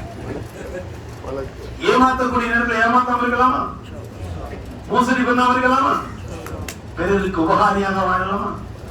கணவன் மனைவிக்கு உபகாரியாக, மனைவி கணவனுக்கு உபகாரியா, பிள்ளைகள் பெற்றோர்கள் உபகாரியா, பெற்றோர்கள் பிள்ளைகளுக்கு உபகாரியா, நண்பர்கள், உறவினர்கள், பக்கத்து வீட்டுக்காரர்கள் எல்லோருமே ஒருவருக்கு ஒருவர் உபகாரிகளா. நம்முடைய மார்க்கம் எவ்வளவு அற்புதமான விஷயம் சொல்லிக் கொடுத்தீங்களா? 3 விஷயத்தை சொன்னாங்க ஸல்லல்லாஹு அலைஹி வஸல்லம். சில் மன் கத்தாக்க, அற்புதமான வார்த்தை. உன்னை வேண்டாம் என்று சொல்லுகின்றவரோடு சேர்ந்து விடு. மனசு ஒத்துக்குமா? சொன்னாங்க ஸல்லல்லாஹு அலைஹி வஸல்லம், லா யுமினு அஹதுக்கும் ஹத்தா யகூன ஹவாஹு தபஅன் லிமா ஜிஅது பிஹி. நான் கொண்டு வந்த தீனை நீங்கள் ஏற்றுக்கொள்ளாதவரை உங்களுடைய இஸ்லாம் பரிபூர்ணமானது. ஏற்றுக்கொள்ளும். இது வேணாம்னு சொல்றாரு. என் கூட பேசல, எனக்கு மோசடி செஞ்சார். ஒருத்தர் போன் பண்ணி கேட்டார், இப்படி பேசாதவங்கள்ட்ட சொல்லிட்டு தான் ஹஜ்ஜுக்கு போகணுமான்னு கேட்டார். அது நான் ஹஜ்ஜுக்கு போறதுக்காக சொல்ல வேண்டியதில்லை, எப்பொழுதுமே சொல்லாமல் பேசாமல் இருக்கக்கூடாது. 3 நாளைக்கு மேல பேசாமல் இருக்க முடியாது. ஒரு முஸ்லீம் 3 நாளைக்கு மேல பேசாமல் சொன்னாங்க ஸல்லல்லாஹு அலைஹி வஸல்லம். சில்மன் கதாக்க, நல்லா ஞாபகத்தில் வச்சுக்கோங்க. அரபி வாசகம் தெரியாடி தமிழ்ல வச்சுக்கோங்க. யார் டிஸ்கண்டினியூ பண்றாங்களோ அவங்க கூட கண்டினியூ ஆயிடுங்க. வேணாம்னு சொல்றவங்ககிட்ட சேர்ந்துருங்க. உங்க கண்ணியத்துக்கு மாறா நடந்தவங்ககிட்ட சேர்ந்துக்குங்க. அதுக்கு அடுத்து சொல்றாங்க அற்புதமான வார்த்தை, வஅஃபு அம்மன் வலமக. உங்களுக்கு செய்த அநீதத்தை மன்னித்து விடுங்கள். யாராவது இப்படி சொல்ல முடியுங்களா? நம்ம செஞ்ச அநீதத்தை மன்னிக்கணும். யார் மன்னிக்கணும்? அம்மா ஹிந்தாவை மன்னித்து காட்டினாங்க ஸல்லல்லாஹு அலைஹி வஸல்லம். ஹஜ்ரத் வஹ்ஷியை மன்னித்து காட்டினாங்க ஸல்லல்லாஹு அலைஹி வஸல்லம். நம்மகிட்ட எல்லாம் ஆலோசனை செஞ்சா இவங்கெல்லாம் மன்னிக்காதீங்க யாரும் சொல்லுவாங்க சொல்லியிருப்போம். அவளும் கொடுமை. ஹம்ஸா ரலியல்லாஹு அன்ஹு போவீங்க, உஹதுல தியாரத்துக்கு போவீங்க. ரசூலுல்லாஹ் வருஷத்துல அதிகமான தடவை போனாங்க. இந்த உலகத்துக்கு செல்லுகிட்டு அந்த வருஷம் 2 தடவை போனாங்க. நடந்தே போயிருக்கிறாங்க. உஹது சவாரியிலே போயிருக்காங்க, நடந்து போயிருக்காங்க. அருமையானவர்களே, அங்கே ஷஹீதாக்கப்பட்டிருக்கிற சையது ஷுஹதா அமீர் ஹம்ஸா ரலியல்லாஹு அன்ஹு அவருடைய நெஞ்சை பிளந்து ஈரலை எடுத்து வாயிலை வென்று துப்பின ஒரு கொடுமையான செயலை செய்தவர்கள் தான் நம்ம ஐந்தா. ரலியல்லாஹு அன்ஹா என்றால் சொல்ல வேண்டும். இஸ்லாத்துக்கு வந்து விட்டார்கள், மன்னித்து விட்டார்கள் சொல்றாங்க. அவ்வளவு கொடுமையாக நம்ம கூட ஆட்களே. அவர் சொன்னாங்க ஸல்லல்லாஹு அலைஹி வஸல்லம், வெறும் சொல்வது மட்டும் ரசூலுல்லாஹ் இல்ல ஸல்லல்லாஹு அலைஹி வஸல்லம், பிராக்டிகலா செய்து காட்டுவாங்க. வஅஃபு அம்மன் ஸலவ. எத்தனை மன்னிப்புக்கான சரித்திரங்கள். உமையா கொல்லப்பட்டு விட்டார், உத்பா ஷைபா எல்லாம் கொல்லப்பட்டுட்டாங்க. அந்த முதல் வாரிலே எல்லாம் கொல்லப்படாங்க. ஒருத்தர் கொடுத்ததான் போடுறாங்க. அபூஜஹல் எல்லாத்தையும் கூப்பிட்டு சொல்லுவான், லாத் உஸ்ஸா அவங்களை கை விட்டுற மாட்டாங்க. திருப்பி அல்லாஹ்வுக்கு யாரெல்லாம் நாங்கள் உண்மையானவர்கள், இந்த முகமது எங்களை எல்லாம் இப்படி செஞ்சுட்டாரு, எங்களுக்கு வெற்றி கொடு, படையை பார்த்து சொல்லுவோம், யாரும் பயப்படாதீங்க, பின்வாங்காதீங்க. ஏன்னா ஷைபா உத்பா உமையா எல்லாம் போயிட்டாங்க, பயப்படாங்க, நான் இருக்கிறேன் தளபதி, வெற்றி நமக்குத்தான் என்று அபூஜஹல் சொன்னான். அந்த தோல்வி அவங்களை சார்ந்துச்சு வச்சு எல்லாம் கொடுத்தாங்க. பதிலுடைய அந்த சகாப்தத்தை படியுங்கள். நான் கூட சொன்னேன், முகமது முழு வரலாறையும் படிங்க, 14 ரொம்ப நாள் இருப்பீங்க, படிங்க. அப்படிதான். இப்ப ஹதீம் பாத்தீங்கன்னா காபத்துல்லா பக்கத்துல இருக்குல்ல, காபத்துல்லாவோட ஒரு பகுதி. அந்த ஹதீம் கூட உட்கார்ந்து சஃப்வான் உமையாவுடைய மகன், இன்னொருத்தர் உமைர் பின் வஹப், ரெண்டு பேர் பேசுறாங்க. ஏன்னா உமைர் பின் வஹபுடைய மகனும் வஹபுன்னு ஒருத்தர் சிறைப்படுத்தப்பட்டிருக்கிறார் பதில்ல. இந்த உமைர் உட்கார்ந்திருக்கார், சஃப்வான் உட்கார்ந்திருக்கார். சஃப்வான் சொல்றாரு, நமக்கு புரியல, எவ்வளவு கேவலமாயிடுச்சு, எங்க அப்பா உமையாவை கொண்டுட்டாங்க, எனக்கு தாங்கவே முடியல, நீ எப்படி சும்மா இருக்கிற, உன் மகன் அரெஸ்ட் ஆயிருக்கிறாரு, உனக்கு எதுவும் யோசனை வரலையா? அவர் சொன்னாரு, யோசனை எப்படி வராம இருக்கும், யோசிச்சுதான் இருக்கிறேன், ஆனா ஒண்ணு காசு பண்ணலாம் இல்லையே, அதனால யோசி, உனக்கு ஒரு குடும்பத்துக்கு எல்லாம் நான் தர்றேன், நானும் நீயும் நினைக்கிறத உடனே செஞ்சிருவியா? உடனே செய்யறேன். அங்கேயே வாழ் எடுத்தாரு, காமிச்சாரு, விஷம் துவைத்தாரு, அப்படியே புறப்பட்டார். இவர்தான் உமைர் பின் வஹப். இவர் மகன் வஹப் பின் உமைர் சரிப்படுத்தப்பட்டு மதீனாவில் இருக்கார். நேரா வந்து மஸ்ஜித் நபவியில முன்னால ஒட்டகத்தை நிப்பாட்டுறாரு. சாமாக்கெல்லாம் பேசிட்டு இருக்கான், உமரது பார்த்துறாங்க. அவர் சொன்னாங்க, இவருடைய வருகையே சரியில்லை, இவன் அல்லாஹ்வின் விரோதி, அதுதான் வாழ உருவிட்டாங்க. அவர் சொல்ல நேரம் பார்க்கிறாங்க, அவர் வரவிடுங்க. அப்ப அவருடைய கழுத்தில் கையை வைத்துதான் உமரதை கூட்டவர்கள், நீங்க ஓடிட விடாது, பக்கத்துல உட்கார்ந்த உமரதா சொன்னாங்க, தள்ளிக்கிறீங்க. என்ன இங்க வந்து மகன் சரிப்படுத்தப்பட்ட பார்க்கலாம், வேற ஒன்றும் இல்லையா? வேற ஒன்றும் இல்லை. திரும்ப கேட்டாங்க, திரும்பவும் இல்லை என்றார். வாழ் ரெடியா கையில் வச்சிருக்கிறார், அவருடைய நோக்கம் தருணம் பார்த்துட்டு இருக்கிறார். இப்ப கேட்டாங்க ஸல்லல்லாஹு அலைஹி வஸல்லம், நீயும் சஃப்வான் ஹதீம்ல பேசுனீங்க, அந்த விஷயம்லாம் இல்லையா? அப்படி நடுங்கிட்டார். சஃப்வான் இவரும் பேச உலகத்தில் யாருக்குமே தெரியாது, மக்காவில் சொல்லப்படக்கூடாது என்ற உறுதியோடு இங்கே வந்திருக்கிறார். விஷயம் முடிந்த பின்பு சொல்லிக் கொள்ளலாம் என்று சொல்லி வந்த வாக்கு கொடுத்து வந்தவர் சொன்னார், அஷ்ஹது அல்லா இலாஹ இல்லல்லாஹ் அன்னக முஹம்மது ரசூலுல்லாஹ். அருமையானவர்களே, மன்னிச்சுட்டாங்க சொல்றாங்க. உமர் கேட்டாங்க, யார சொல்ல புறப்பட்டு வந்ததே தப்பு, நீங்க என்ன இப்படி செஞ்சுக்கிட்டு இருக்கீங்க? இல்ல தள்ளுங்க, அவருக்கு மன்னிப்பு. எத்தனை வரலாறு பூரா மன்னிப்பு தெரியாது. அப்ப சில்மன் கதாக என்ன அர்த்தங்க? வேண்டாம் கூட சேரணும். தமிழ் சொல்லுங்க, வஅஃபு அம்மன் லலமக, அநீதம் செய்தவங்களை மன்னிக்கணும். இது செகண்ட். மூணாவது சொன்னாங்க, இது ரொம்ப கஷ்டம், செய்வீங்களா? செய்யலாமா? அஹ்சின் மன் அஸாஅ இலை, உனக்கு நஷ்டம் கொடுத்தவங்களுக்கு நல்லது செய்யும். செய்ய முடியுமா? ஈசா அலைஹிஸ்ஸலாத்துக்கு கூட என்ன சொல்லுவாங்க, ஒரு கன்னத்தில் அடித்தால் இன்னொரு கன்னத்தை திருப்பி காட்டணும், இதுதான் சொல்லியிருக்கிறாங்க. ஆனா தப்பு செஞ்சவங்களுக்கும் நஷ்டப்படுத்தவங்களுக்கும் நன்மை செய்யணும் அவங்களுடைய தீன்ல இல்ல. நம்முடைய தீன் தான் காமிலான தீன். சிரமம் கொடுத்தவர்களுக்கும் நன்மை செய்யும். செய்யலாமா? இதுதான் நமக்கு தேவையான இந்த காலத்தில் உள்ளது. இந்த மூன்று விஷயங்களை செயல்படுத்தினோம்னா நமக்கு வெற்றி கிடைச்சு. செல்மன் கதார், அம்மன் தரமத், வாசின் மன் நசாஹி. இரண்டாம் என்று சொல்லுகிறவர்களோட ரிலேஷன்ஷிப்பை புதுப்பிப்பது, செய்த அநீதங்களை மன்னிப்பது, அதற்கு பகரமாக நன்மைகளை கொடுப்பது. செய்யலாம் இன்ஷா அல்லாஹ். இந்த மதீனாவின் பயணத்திலே இந்த 3 விஷயங்களை கையில் எடுத்துட்டு போய் சலாம் சொல்லும்போது சொல்லுங்க, சொல்லலாம் நாங்க இதெல்லாம் செயல்படுத்துறோம் சொல்லுவீங்களா? அற்புதமான ஒரு பைத் முடிஞ்ச ஞாபகம் வச்சுக்கோங்க. இஷ்வாலி ரப்பிக ஐயுஆஃபியனி லா துஷ்மிதல் அஅதா பி யா சய்யதி. இஷ்வாலி ரப்பிக ஐயுஆஃபியனி லா துஷ்மிதல் அஅதா பி யா சய்யதி. اشفع لربك ان يعافيني. ரசூலுல்லாஹ் பார்த்து சொல்லணும், ரப்பிடத்துல நீங்க எங்களுக்காக பரிந்துரை செய்யுங்க, அல்லாஹ் எங்களை மன்னிச்சிடணும். சொல்லலாமா? சொல்லலாம். அடுத்து சொல்லி கொடுக்குறாங்க, லா துஷ்மிதல் அஅதா பி யா சய்யதி. விரோதிகள்லாம் எங்களை கேவலப்படுத்தாம எங்களுக்கு ஒரு பரிந்துரை வாங்கி கொடுங்க ரசூலுல்லாஹ். சொல்லலாமா? இந்த ரசூலை பார்த்தா இப்படி சொல்ல போறோம், யா சய்யதி யா ரசூலல்லாஹி خذ بيدي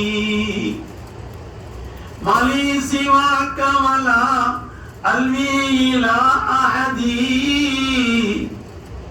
فأنت نور الهدى في كل كائنة وأنت سر الندى يا خير معتمدي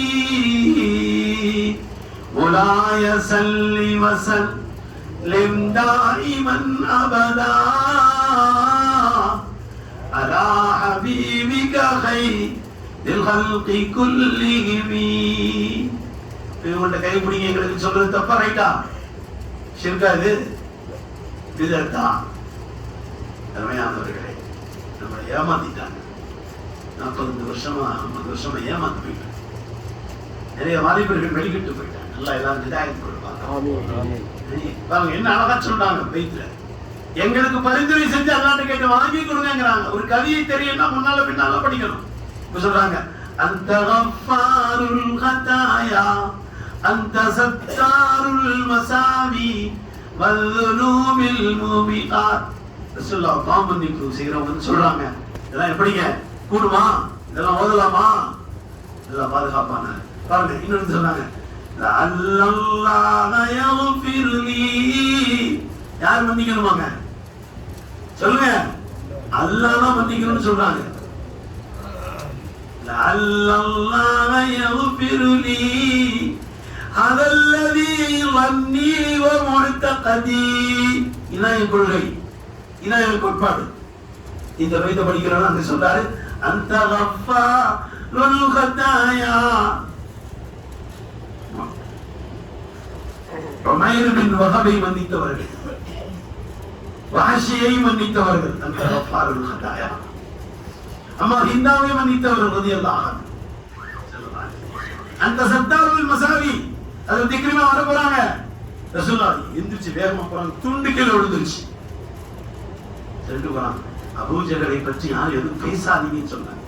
சத்தாருல் மசாவி இவங்கதான். அந்த நபியை தான் பார்க்க போறீங்க. அந்த உணர்வோடு பார்க்க போலாமா? அருமையானவர்களே, இந்த மாதத்தில் உள்ள ஒரு முக்கியமான நிகழ்வு கர்புன் வபலா. கர்பலா முழு வரலாறை படித்து தெரிந்து கொள்ளுங்கள். சுருக்கமாக இதை பற்றி சொல்றேன். ஹஜ்ரத் இமாம் ஹுசைன் ரலியல்லாஹு அன்ஹு நிர்பந்தமான ஒரு போர். ஆட்சி அவங்களுக்கு தேவையில்லை, அதிகாரம் அவங்களுக்கு தேவையில்லை. ஆனா தவறானவர்கள் கையில் ஆட்சி போகக்கூடாது என்பதற்காக செய்த போர் தான். அதற்கு முஆவியா ரலியல்லாஹு அன்ஹு இடத்தில் ஆட்சி ஒப்படைக்கப்பட்ட பொழுது அவர்கள் திறமைமிக்க ஆட்சியாளர்கள், தவறாக அவர்கள் சொல்லக்கூடாது. அவர்கள் இந்த உலகத்தை விட்டு செல்லுகின்ற மகன் யசீதிக்கும் சொன்னாங்க, யசீத் நீ ஆட்சிக்கு வர வேண்டும் என்று சொன்னால் 3 பேர் ஒப்புக்கொள்ள வேண்டும். ஒன்று அப்துல்லாஹ் இப்னு அப்பாஸ் ரலியல்லாஹு அன்ஹு, இன்னொன்று அப்துல்லாஹ் இப்னு ஸுபைர் ரலியல்லாஹு அன்ஹு, இன்னொன்று ஹுசைன் இப்னு அலி ரலியல்லாஹு அன்ஹு. இந்த 3 பேர் உன்னை ஒப்புக்கொண்டா நீ ஆட்சிக்கு வா. ஏன்னா இந்த 3 பேர் ஒப்புக்கொள்ள மாட்டாங்கன்னு தெரியும் உங்களுக்கு. அப்ப யசீதுக்கு ஆட்சி கொடுக்க கூடாதுன்னு சொல்றதுதான் அதற்கு முஆவியா ரலியல்லாஹு அன்ஹு விருப்பம். முயற்சி பண்ணாரு, 3 பேரை பையத் செய்ய சொன்னாரு, பையத்தாக வரலாறு நீண்டது. இப்ப அதற்கு ஹுசைன் ரலியல்லாஹு அன்ஹு போர்க்களத்தில் இருக்கிறார்கள். தண்ணீர் தடை செய்யப்பட்டு விட்டது. இப்ப புறப்பட போறாங்க உள்ள குதிரையோடு. அங்க ஒருத்தர் வந்தார், அவர் பேர் தான் காசிம் பின் ஹசன் ரலியல்லாஹு அன்ஹு. அவங்க அண்ணனுடைய மகன் காசிம் சொன்னாங்க, நீங்க போக வேண்டாம், நான் உயிரோடு இருக்கின்றவரை நீங்கள் போகக்கூடாது. அவங்க சொன்னாங்க, நீங்க தான் என்னுடைய சகோதரர் ஹசனுடைய குடும்பத்தினுடைய குலவெழுக்கு, நீங்கள் போகாதீங்க. நான் போகணும். அவங்க சொன்னாங்க, இதோ பாருங்க, கையில ஒரு கடிதம் என்னுடைய தந்தை தாவீதாக கட்டி இருந்தார்கள். சொன்னார்கள், ஒரு காலம் வரும்போது அதை படின்னு சொன்னாங்க. இப்ப எடுத்து படிச்சேன். அதுல எழுதுறாங்க, மகனே, உன்னுடைய சச்சா ஹுசைனுக்கு ஒரு கஷ்டம் இருக்கின்ற பொழுது நீ உன்னுடைய உயிர் முதலில் கொடுத்து விட வேண்டும் என்று எழுதியிருக்காங்க. பாருங்க, ஷஹாதத் தான். போருக்குள்ளே போனார்கள், ஆயிரக்கணக்கான பேரை வெட்டினாங்க. திரும்ப போனாங்க, திரும்ப ஆயிரக்கணக்கான பேரை வெட்டினாங்க. திரும்ப போனாங்க, திரும்ப அவங்க முன்னால யாரும் முன்னுக்கு வர முடியாது. அப்பதான் அவங்களோட ஷிமர் போன்ற அந்த எதிரிகளுடைய தலைவர்கள் சொன்னார்கள், இப்படியெல்லாம் வந்தால் நாம் எல்லாம் வெட்டப்பட்டு விடுவோம். அவர்கள் இருக்கின்ற வீரம் இருக்கின்ற 72 பேரும் 72 லட்சத்துக்கு சமமானவர்கள். ஒருத்தவங்க ஒரு 1000 பேர், இவங்க 22,000 பேர் எதிரிகள். மொத்தமா சேர்த்து தாக்குன்னு சொன்னாங்க. அந்த மொத்தமா சேர்த்து தாக்குனதுதான் முதல்ல ஷஹீதானவருக்கு காசிம் ரலியல்லாஹு. அதுக்கடுத்து வந்தாங்க ஹஜ்ரத் அலி அக்பர் ரலியல்லாஹு. இவங்க யார்? ஹுசைனோட மூத்த மகன். அவங்க ஷஹீதாயிட்டாங்க. இப்ப சொன்னாங்க, ஹஜ்ரத் ஹுசைன் ரலியல்லாஹு தன்னுடைய குடும்பத்திலிருந்து 19 ஷஹீதாயிருக்காங்க. முன்னொரு வரலாறு 21 பேர். ஒரே ஒருத்தர் ஜெயலலிதா மட்டும்தான் உயிரோடு இருந்தார், உடம்பு சரியில்லாம. இன்று வரை அவங்க வாரிசு தான் செய்ய சார்ந்தாங்க. செலவாக குடும்பங்கள் சொல்லப்படுகிறார். அவங்க உயிர் போகும்போது எரியப்பட்ட அம்பு கழுத்தில் குத்தி ரத்தம் பீரணும் சொன்னாங்க. ஜத்தே அம்ஜத் இப்ராஹிம் கலீலுல்லாஹை பார்த்து சொல்லுகிறேன், என்னுடைய தத்தே அம்ஜத் அவர்களே, நீங்கள் உங்கள் மகன் எங்கள் பாட்டனா இஸ்மாயிலை அறுப்பதற்கு வந்தீர்கள், அறுக்கப்படவில்லை. இதோ நாங்கள் உங்கள் வாரிசிலே பாருங்கள், 21 பேரும் அறுக்கப்பட்டிருக்கிறோம். அந்த அல்லாஹ்வுக்காக ஷஹாதத் என்பது எங்களுக்கு கிடைத்திருக்கிறது. பச்சை குழந்தையை கொடுத்தாங்க அம்மா சகபா. பிறந்திருக்கு குழந்தை சில தினங்களான. இந்த குழந்தைக்கு 2 சொட்டு தண்ணி கிடைச்சா பரவாயில்லைன்னு சொன்னாங்க. எதிரிகள் எய்த அம்பிலே கழுத்தில் பட்டு உதடில் பட்டு தண்ணீர் குடிக்க முடியாமல் வாயிலே ரத்தத்தோடு இந்த உலகத்தை விட்டு சென்று விட்டார். அருமையானவர்களே, நம்முடைய முன்னோர்கள் அவர்கள் தான் அப்படியெல்லாம் பாதுகாத்து நம்மிடத்தில் கொடுக்கப்பட்ட இஸ்லாம். இன்று நாம் அறிவதற்கு காரணமாகலாமா? ஆகக்கூடாது. வளர்வதற்கு நாம் காரணமாக, அது பாதுகாக்கப்படுவதற்கு நாம் காரணமாக. நம்முடைய முகங்களில் தாடி வேண்டும், நம்முடைய தலையிலே தொப்பி வேண்டும், நம்முடைய பெண்களிடத்திலே பல்லா வேண்டும். எவ்வளவு மோசமான நிலையை இந்த இஸ்லாமிய விரோதிகள் செய்திருக்கிறார்கள். முழு கையுடைய சட்டைகள் எல்லாம் பெண்பிள்ளைகளுக்கு வந்ததை பார்த்து பொறுத்துக் கொள்ள முடியாமல் அந்த சட்டைகளே உள்ளே இருக்கின்ற கை தெரிவதை போன்ற சட்டைகளை மாற்றிவிட்டார்கள். எனவே அல்லாஹ் உங்களை ஒரு பெண்ணை ஒரு ஆணுக்காக படைத்திருக்கிறான், மற்றவர்கள் பார்ப்பதற்கு அல்ல.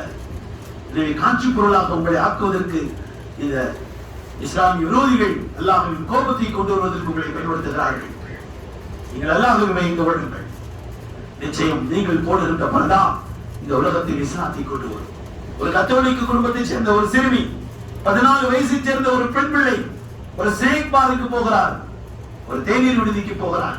அங்க இருக்கின்ற ஒரு நோட்டீஸ் பார்க்கிறார், பர்தாவுடைய சட்டங்கள். ஐரோப்பிய நாடுகளில் ஆச்சரியப்படுகிறார். இப்படி ஒருவர் சொல்லி இருக்கிறாரா? பெண்கள் தங்கள் அளவை மறைத்து வாழ வேண்டும் என்று சொன்ன ஒரு உலகத்திலே வாழ்ந்திருக்கிறாரா? அவர்தான் முஹம்மதா ஸல்லல்லாஹு அலைஹி வஸல்லம். அவர் அறிவிப்பு கொடுக்கிறார், ஓ கத்தோலிக்க சிறுமிகளே, என்னுடைய அருமையான சிஸ்டர்ஸ், பெண் சகோதரிகளே, வாருங்கள். 14 நூற்றாண்டுகளுக்கு முன்பு நம்முடைய கண்ணியத்தை பாதுகாப்பதற்கு ஒருவர் வாழ்ந்திருக்கிறார். அவர் பெயர் தான் முஹம்மது. ஒரு அழகான வாழ்க்கையை காட்டியிருக்கிறார். நம்முடைய சுருள் முடிகளை காட்டாமல், நம்முடைய அளவை பிறர் பார்த்து விடாமல் நம்மை பாதுகாத்து பத்தினித்தனமாக கண்ணியமாக வாழ்கின்ற ஒரு வாழ்க்கையை சொல்லிக் கொடுத்தவர் முஹம்மது ஸல்லல்லாஹு அலைஹி வஸல்லம். இந்த உலகத்தில் நம்மை காட்சி பொருளாக ஆக்கி காசு வரம் செய்கின்ற அயோக்கியத்தனத்துக்கு சொந்தக்காரர். இந்த அசிங்கமான இந்த ஆண்களத்தில் நம்மை பாதுகாக்க வேண்டும். சொல்லுங்கள், அஷ்ஹது அல்லா இலாஹ இல்லல்லாஹ் அன்ன முஹம்மது ரசூலுல்லாஹ் என்று கலிமாவின் பிரச்சாரத்தை இந்த பெண் பிள்ளை செய்கிறார். பல்லாயிரக்கணக்கான ஐரோப்பிய பிள்ளைகள் இஸ்லாத்துக்கு வந்து கொண்டிருக்கிறார்கள். இந்த உலகத்திலே ஃபாஸ்ட் growth இஸ்லாம் தான். ஐரோப்பிய நாடுகளில் அதிகமாக ஓதப்படுவது குர்ஆன். முஹம்மது ஸல்லல்லாஹு வாழ்க்கையை படித்து ஆச்சரியமாக இந்த உலக நாடுகளில் வாழ்ந்து கொண்டிருக்கிறார்கள். அல்ஹம்துலில்லாஹ், நம்முடைய நாடு பழமை வாய்ந்த முஸ்லிம்கள் கொண்ட நாடு. நான் சொன்னதை போன்று உலகத்தின் முதல் மனிதர் பிறந்த நாடு, நபிமார்கள் வந்த நாடு, நம்முடைய நாட்டுக்கு சுபகம் சொன்னாங்க சொல்வார்கள். இந்தியாவின் பகுதியில் இருந்து தீனுடைய நறுமணம் வருகிறது என்று சொன்னார்கள். எனவே நம்முடைய நாட்டில் இருக்கின்ற இஸ்லாத்தை யாரும் படிக்க முடியாது. மஸ்ஜிதுகளை, மதரசாக்களை, மக்தபுகளை, கான்கார்களை, இஸ்லாமிய பிரச்சாரங்களை, இஸ்லாமிய வழிபாட்டுகளை, வழிபாட்டு தரங்களை, வழிகாட்டுதல்களை அழிப்பதற்கு யாருக்கும் சக்தி இல்லை. அல்லாஹ் தனது வழமைப்படி யார் அதில் தீவிரமாக இருப்பார்களோ அவர்களே இஸ்லாத்துக்கு கொண்டு வந்து வருவார். இதுதான் அல்லாஹ் நடத்தி கொண்டிருக்கிறது. எனவே இந்த வகையுடைய மண்ணிலே வந்திருக்கின்ற நாம், ஸல்லல்லாஹு சந்திக்க புறப்படுகின்ற நாம், இந்த இஸ்லாமிய ஷரியத் சட்டத்தை நம்முடைய வாழ்க்கையில் கொண்டு வருவோம் என்று உறுதி எடுக்கலாமா? இன்ஷா அல்லாஹ். சொல்லுங்க சத்தமா. இன்ஷா அல்லாஹ். சுன்னத்தான வாழ்க்கை வாழலாமா? இன்ஷா அல்லாஹ். ஊர்ல போய் அப்படி இருக்கலாமா? நீங்க இஹ்ராம்ல இருந்தா அதிகமா தலை திறந்தே வச்சு பழகிட்டோம். போறீங்க மதீனாவுல, தலையை மூடி வைங்க. உலகத்திற்கே தலை மூடி வைக்க சொன்ன அவர்கள் அங்கே இருந்து பார்த்துக் கொண்டிருக்கிறாங்க. லைவ்ல பாக்குறாங்க யாரு வர்றாங்க, எப்படி வர்றாங்க, என்ன செய்யறாங்க. நான் அன்னைக்கு கூட சொன்னேன், தாரவி அவர்கள் ஹதீஸ் படிப்பதற்கு மதீனாவின் மஸ்ஜித் நபவியில் அமர்ந்திருந்தார்கள். கூட வந்தவங்க எல்லாம் போயிட்டாங்க. பசி தாங்க முடியல, பட்ன பசி. போய் ரசூலுல்லாஹ் முன்னால சொன்னாங்க, அஸ்ஸலாமு அலைக யா ரசூலல்லாஹ் அல்ஜூ. வேற ஒண்ணும் சொல்லல, பசின்னு சொன்னாங்க. சொல்லி முடிச்சவன அடுத்த இடத்துல வர்றார், ஃபைலத் தாரவின் சாப்பாட்டோட ஒருத்தர் வர்றார். இவர் பார்த்தா நம்ம பேர் இவருக்கு எப்படி தெரியும்? இப்பதான் ஸல்லல்லாஹு சொன்னாங்க, எங்க வீட்டுல சாப்பாடு தயாராயிடுச்சு, லேசா உட்கார்ந்து கண்ணு மூடி ரசூலுல்லாஹ் வந்துட்டாங்க. என்னுடைய விருந்தாளி பத்னியா இருக்கா, சாப்பாடு செஞ்சு அங்க கொடுத்து அப்ப செஞ்சு சாப்பிடுங்கன்னு சொன்னாங்க. சாப்பாடு கொண்டு வந்துட்டு சொன்னாங்க. அந்த ரசூலை தான் பார்க்க போறீங்க, ஹயாத்து நபியை பார்க்க போறீங்க, நாம சொல்றதை கேட்கிற நபியை பார்க்க போறீங்க, சொல்ற சலாத்துக்கு பதில் சொல்ற நபியை பார்க்க போறீங்க. உறுதியோடு போலாமா? தலை தொப்பியோடு வாழ்றோம்னு சுத்தி ஏலாமா? முகத்துல தாடியோடு இருப்போம்னு சொல்லலாமா? மனைவியை கொடுமைப்படுத்த மாட்டோம்னு சொல்லலாமா? கணவனுக்கு கட்டுப்படுவோம்னு சொல்லலாமா? பரதாவோடு இருப்போம்னு சொல்லலாமா? நம்முடைய வாலிப பிள்ளைகளை பாதுகாப்போம்னு சொல்லலாமா? இஸ்லாமிய ஷரியத்தை உலகத்தில் நிலையாட்டோம்னு சொல்லலாமா? குர்ஆனை ஓதலாமா? வஹி இறங்கமன்ல வந்துட்டு போறீங்க, கேளுங்க. எல்லாம் குர்ஆன் ஓதாம மூத்தாக்கிறாரு, கேட்கலாமா? கொஞ்சம் ஆசை இருந்தா ஹாஃபிஸா ஆக்காம எங்களை மூத்தாக்கிறாரு. கேளுங்க, ஒன்னும் பிரச்சனை இல்லை, அல்லாஹ் முடியும். எல்லாருடைய கசான விசாரம் வருது. குர்ஆனுக்கு வயசே இல்லை, குர்ஆன் ஓதுவதற்கு வயசே இல்லை. சஹாபாக்கள்லாம் எவ்வளவு வயசுக்கு பின்னால ஓதுனாங்க? எல்லாரும் குர்ஆன் ஹாஃபிஸ் வராங்களா இல்லையா? அம்மா ஹப்ஸா ரலியல்லாஹு அன்ஹா, உமரதுடைய மகள் ஹாஃபிதா, முதல் ஹாஃபிதா. அம்மா ஆயிஷா ஹாஃபிதா, அம்மா முசல்மா ஹாஃபிதா. மணிமார்கள் ஹாஃபிதா ஆனாங்க. எத்தனை சஹாபி பெண்மணிகள் ஹாஃபிதா? மாஷா அல்லாஹ். இன்று எத்தனை குடும்பத்தில் பெண் பிள்ளைகள் ஹாஃபிதாக்களா இருக்கிறாங்க. மாஷா அல்லாஹ். என்னிடத்துல ஓதுன மாணவர்கள் அவங்க பிள்ளைங்களும் பெண் பிள்ளைங்களும் ஹாஃபிதாவா இருக்கிறாங்க. இன்னைக்கு மாஷா அல்லாஹ் நிறைய பேர் ஹிஃப்ஸ் செய்யறாங்க. பெரிய பெரிய கல்லூரியில் படிக்கிறவங்க ஹிஃப்ஸ் செய்யறாங்க. நம்ம குடும்பத்தில் ஹாஃபிதாக்கள் ஆக்கலாமா? நம்மளும் ஹாஃபிதாக்கலாமா? முயற்சி பண்ணலாமா? இப்படி நல்ல சிந்தனைகளோடு நாம் ரசூலுல்லாஹ்வை சந்தோஷப்படுத்துகின்றவர்களாக இங்கிருந்து போகணும். பரமா செலவாக இதை பார்த்து சந்தோஷப்படுவாங்க. நம்ம அதிகமா செலவாத்து கொடுக்கும். மதீனாவில் 8 நாள் 9 நாள் இருக்க போறீங்க, ஒரு நிமிஷம் கூட வீணாக்கிறாங்க. முதலில் சொல்லியிருக்கேன், சத்தமா பேசாது, அமைதியா இருக்கணும். உலகத்திலேயே ஒரு நேச்சுரல் சைலண்ட் பிளேஸ் மதீனா. ஏன்னா அங்க அறிவிப்பு லா தர்ஃபஉ அஸ்வாத்தக்கும் ஃபௌக ஸௌத்தின் நபி, உங்கள் சத்தங்களை நபியின் சத்தத்திற்கு மேல் உயர்த்த வேண்டாம் என்று சொன்ன உலகத்திலே ஒரு இடம் இருக்குது மதீனால. அங்கதான் போக முடியும். நம்ம சத்தம் இல்லாம இருக்கலாமா? இது வாழ்க்கையில ட்ரைனிங் பண்றதுக்கு தான் இருக்கணும். அமைதியா பேசுறதுக்கு, பொய் பேச மாட்டோம் சொல்றதுக்கு, ஏமாத்த மாட்டோம் சொல்றதுக்கு, உண்மைக்காக வாழ்வோம் என்று சொல்றதுக்கு நாம அங்க போறோம். இன்ஷா அல்லாஹ் நம்முடைய வருகையை ரசூல் கபூல் செய்யணும், அல்லாஹ் கபூல் செய்யணும். நம்ம இஸ்லாமுக்கு பதில் கிடைக்கும். அதிகமா ஸலவாத் ஓதும். ஓதலாமா? எவ்வளவு ஓதுவீங்க? அதிகமா கணக்கு சொல்லுங்களேன். கணக்கு சொல்லாம எப்படி செய்யணும்? 5 நேரம் தொழுகணும்ல, தொழுதுகிட்டே இருக்கும்னு சொல்றது இல்லை. 5 நேரம் கண்டிப்பா தொழுகணும்ல. எக்ஸ்ட்ரா பிரச்சனை இல்லை. மினிமம் எவ்வளோ? 10 லட்சம். மாஷா அல்லாஹ். 10 லட்சம் சொல்லிட்டாங்க. அதிகமா சொல்லுங்க. 10 லட்சம் சொல்லுங்க. சரி, நான் ஒரு சிம்பிளா சொல்லி கொடுத்தறேன். குறைஞ்சது ஒரு நாளைக்கு 10,000 தடவை ஓதுங்க. 10,000 மதீனாவுக்கு புறப்படுறதுக்கு முன்னால அதை 1 லட்சம் ஆக்கிடுங்க. சிலவங்க ரொம்ப சந்தோஷப்படுவாங்க. நீங்க யாருக்கு போகும்போது, யார் சொன்னா போகும்போதுலாம் உங்களை வரவேற்பாங்க. எல்லாம் நாடினால் கனவில தரிசனம் கிடைக்கின்ற பாக்கியம். ரபி வர்சுக்னா ஜியாரத்தஹும் قبل قبض الروح والخروج கவிஞர் தான் படிக்கிறார். சிலதான் பார்க்கிற பாக்கியம் கூட எங்க உயிர் புரியுது. நம்ம கேட்கலாமா? இன்ஷா அல்லாஹ். ரப்பி வர்சுக்னா ஜியாரத்தஹு قبل قبض الروح والخروج صل يا ربي على الهادي لسبيل الحق والفرج. அல்லாஹ் நம்முடைய இந்த மதீனாவின் புறப்பாட்டை எல்லாம் கபூல் செய்வானாக. அதிகமாக ஸலவாத் சொல்லுகின்ற பாக்கியத்தை மதீனாவிலும் கொடுத்து நம் வாழ்கின்ற காலமெல்லாம் எல்லாம் கொடுப்பார். எல்லா நோய்க்கும் மருந்து ஸலவாத் நோய்ச்சிங்கன்னா எல்லாருமே போயிடும். பிரஷருக்கு எல்லாம் மாத்திரை சாப்பிட்றாங்கல்ல, மூத்து வரைக்கும் சாப்பிட்டே இருக்கணும். அதான் அலோபதிக் சிஸ்டம். அதுல இருந்து விடுதலை வேணுமா? சொல்லுங்க. செலவாத்துடைய அளவு கூட்டிங்கன்னா பிரஷர் ஆட்டோமேட்டிக்கா போயிடும். பிரஷர்லாம் வராது. ஆங்கில மருத்துவம் சொல்லுகின்ற மருந்துகளிலிருந்து விடுபடுவதற்காக வேண்டி அதிகமாக செலவாத்தை ஓதுங்கள். வேற ஆல்டர்னேட்டிவ் மெடிசன்ஸ் நிறைய இருக்கு, அதை பத்தி கொஞ்சம் முயற்சி செய்யுங்க. எனக்கு கிட்டத்தட்ட 51 மருந்துகளுக்கு மேல உத்தரவாதம் கொடுக்க கூடாதுன்னு WHO சொல்லுது. அலோபதிக் மெடிக்கல் சிஸ்டத்துக்கு கூப்பிட்டு இந்த 51 நோய்க்கு நீங்க நோய் நிவாரணம் கொடுத்துருவோம்னு அஷூர் பண்ணாதீங்க. எத்தனையோ தடை செய்யப்பட்ட மருந்து மாத்திரைகள் நம்ம ஊர்ல வித்துட்டு இருக்கு. அதனால இதெல்லாம் விட்டு நம்மளை பாதுகாக்கிறதுக்கு ஒரே மருந்து என்னங்க? சொல்லுங்க சத்தமா. ஸலவாத் அதிகமா ஓதி இந்த மருந்துகள் இருந்து நீங்களா விடுபடக்கூடிய சூழலை உடனே நாளைக்கே விட்டுறாதீங்க. அதுக்கு பயம் விஷயம் தான். நாளைக்கே விட்டீங்கன்னா ஒரு மணி நாள் இருக்கும்போது வைத்தியம் டாக்டர் எந்த மருந்து யாருக்கு விட சொன்னது அஜென்ட் சொல்லிடுவீங்க.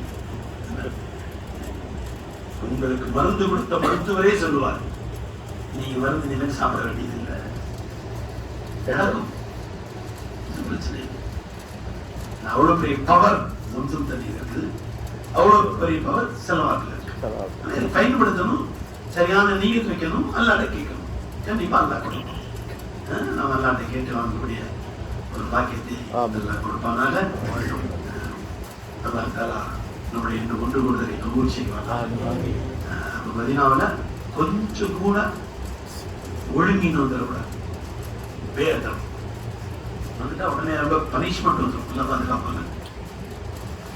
ஏன்னா அங்கேயாவது தவாப் செஞ்சோம், அங்கேயாவது உம்ராவா செஞ்சோம், இங்க என்ன செய்யறது? சும்மா இருக்கிறவே நினைச்சாதீங்க.